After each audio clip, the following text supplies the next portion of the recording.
All right, today we're diving into Charles Sledge's Man Up, How to Be a Strong Man in a Weak World. Now, this is a book with a seriously provocative, no-holds-barred take on modern masculinity. So we're going to unpack its core arguments and use these slides to break down the author's entire philosophy.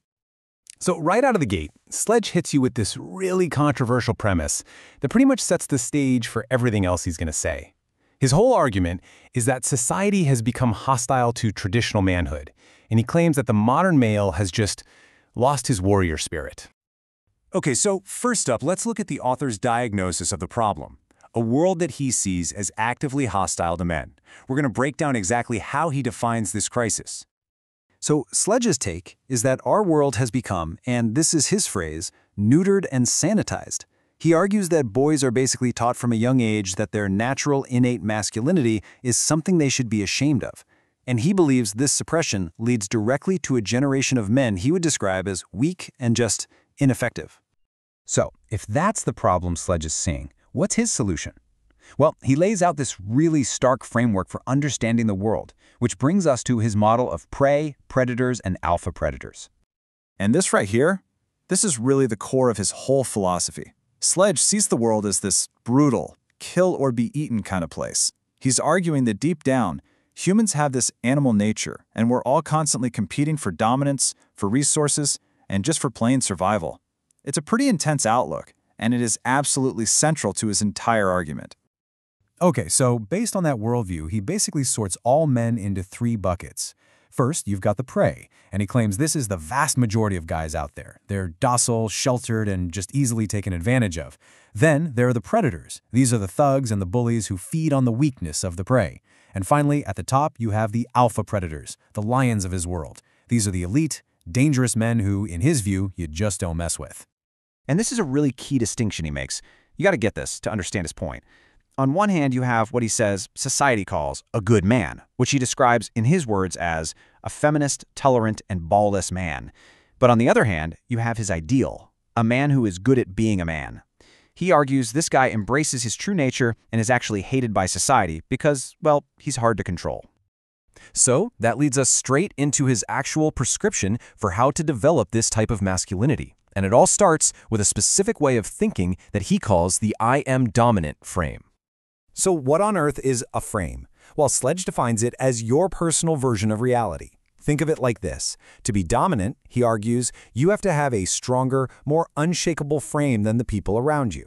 The whole point is to be so certain in your own reality that others eventually start to question theirs and actually buy into yours. It's all about mental and psychological strength, first and foremost. So what does that actually look like? Well, Sledge says it means you see yourself as the king of your own world. It means your desires are way more important than what anyone else thinks about you. You go straight for what you want, no beating around the bush. And you never, ever apologize for who you are or what you want. The end goal is to operate like a totally, completely uninhibited freeman. Okay, so beyond just the mindset, he gets into the practical skills. He identifies these three essential areas that he says every man has to master to really achieve this vision of masculinity and freedom he's talking about. And here they are, what he calls the three pillars of manhood. First, there's business, getting your money right so you're independent. Second, seduction, understanding and attracting women. And third, survival, which basically means knowing how to fight. For him, mastering these three things is the only way to be truly free. And he really emphasizes that third pillar, survival, with this quote, "A man who ain't dangerous ain't much of a man." Now, he's not saying you should go out and be a bully. It's about having the capacity for violence, being able to handle yourself and protect what's yours. In his view, that ability to be dangerous is where real respect comes from. Now, the order you learn these in is absolutely critical, according to Sledge. You have to start with the mindset, that I am dominant frame. He says only when your head is right can you even think about tackling money, and then, after that, women and fighting. That mindset, it's the foundation for everything else. All right, so where is all of this heading?